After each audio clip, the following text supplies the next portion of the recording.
My main inspiration for the sensory bag program was making our museums more inclusive and accessible. I want anyone who wants to go to a museum to be able to go and enjoy their experience. However, museums are often not accessible for people with sensory disabilities. There's a lot of triggers for sensory overload. The sensory bags help mitigate those triggers.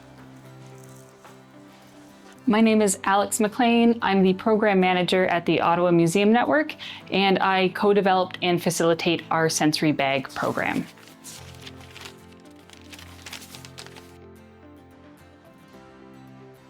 So we developed a sensory bag program to help museum visitors create a custom sensory environment during their museum visit to reduce the risk of sensory overload.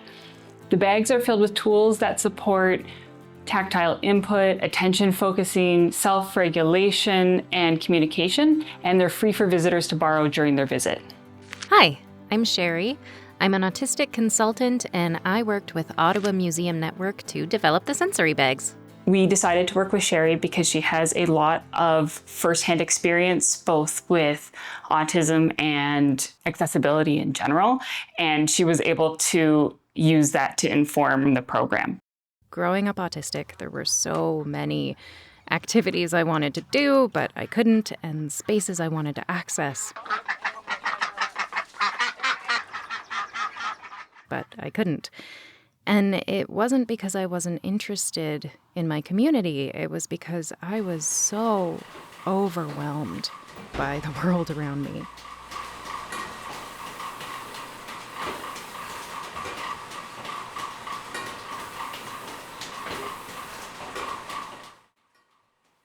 It took me years to realize that moments like that don't happen because I'm broken or selfish or rude.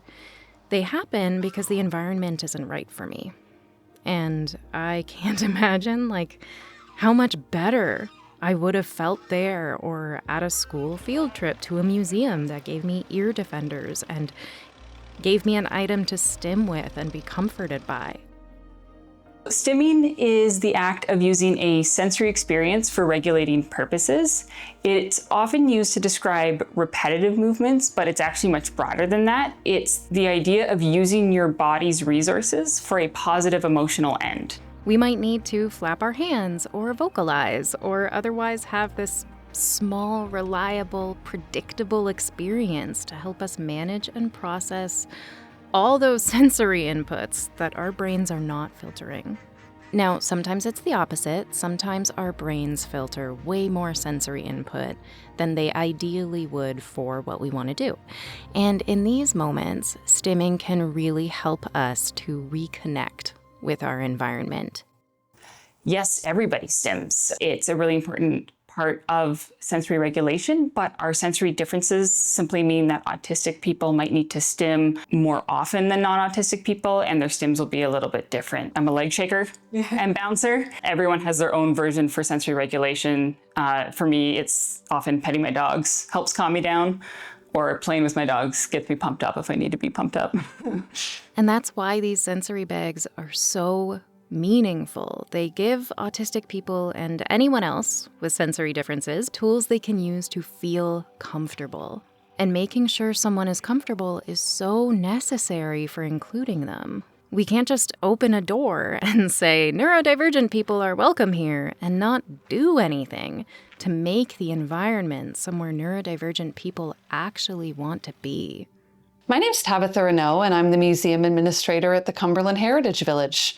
Our museum is one of many museums in the Ottawa Museum Network to offer these sensory bags, and these are available to our visitors so that they can better adapt their visit to their needs. Our sensory bags contain items that incorporate 3 different senses: hearing, sight, and touch.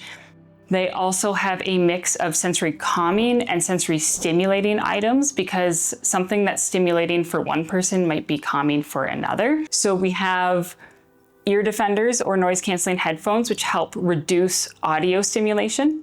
We have sunglasses to help reduce visual stimulation. We have a number of fidget and sensory toys as well. So we have fidget cubes, we have squishy stress balls, we have poppets, we have long, stretchy noodles that are literally called monkey noodles, so I don't have a better name for them.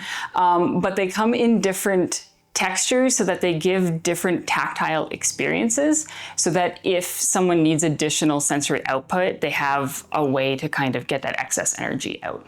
Yes, so in addition to the fidget items, we also include color-coded communication cards in our bags. So we have 3 cards. There's a green card, a yellow card, and a red card, and it lets staff know if you would like to talk to them or not, and if you would like to be approached or not. And that way, if you have trouble initiating a conversation, staff can see your green card and they'll come up to you and see if you have any questions.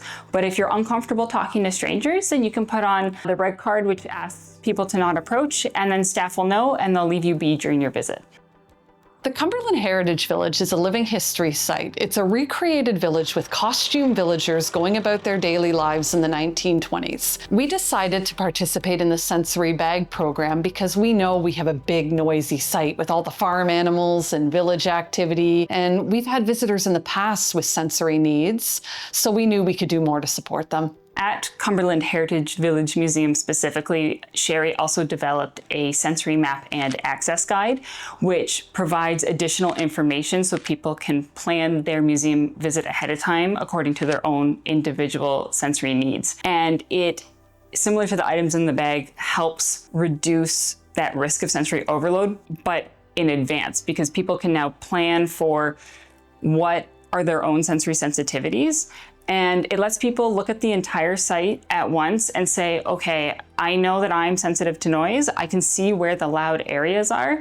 So I know when to put on my ear defenders, or I know where the washrooms are. So we also include places to relax and help ground, so that if people do get overwhelmed, they can go to one of those places and take some time. So we chose bags with specific features. These include padded straps for comfort for people with joint issues. They have a laptop sleeve, and this is because some nonverbal folks will use a tablet as a communication device, so we wanted to give them a spot to put that. We have a water bottle pocket. We also have multiple pockets so that visitors can organize the items in a way that works for them. And then we wanted to make sure that we had bags with adjustable straps so that they fit a wide variety of body sizes, so that anyone can borrow a bag and comfortably carry it around the museum. Our program uses 3 different types of bag. The first is a backpack, which was the most recommended type because there are 2 straps, one on each side, so it allows for equal weight distribution. We also have a crossbody bag, so it's a little bit smaller. It might fit smaller bodies, but it also helps for museums with less storage space. And then we have a third bag that is designed to attach to mobility devices, so it attaches to both wheelchairs and walkers, and it can be put on the back of the wheelchair, below an armrest, or behind the user's legs, depending on the model of wheelchair and the user's preference. One piece of feedback that we received from museum staff was making sure that the items were easy to clean. So we only chose items that could be wiped down with either a wipe or some cleaning spray. And this way, every time a bag is returned, staff are able to quickly clean everything in the bag before it's used again. Oh my God, I almost forgot.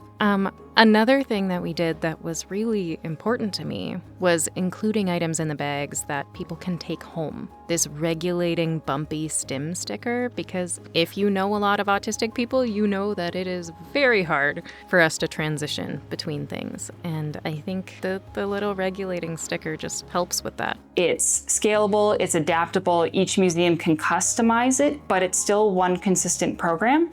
So if someone goes and uses the program at one of our museums and they like it, they know that there's several other museums across the city where they can feel more comfortable because they'll get to use that same program. One big dream of ours is to get the funding to hire more autistic consultants from different communities, like racialized consultants, non-speaking consultants. So if we have our way, the program is not in its final iteration, but I'm still really proud of what we've done.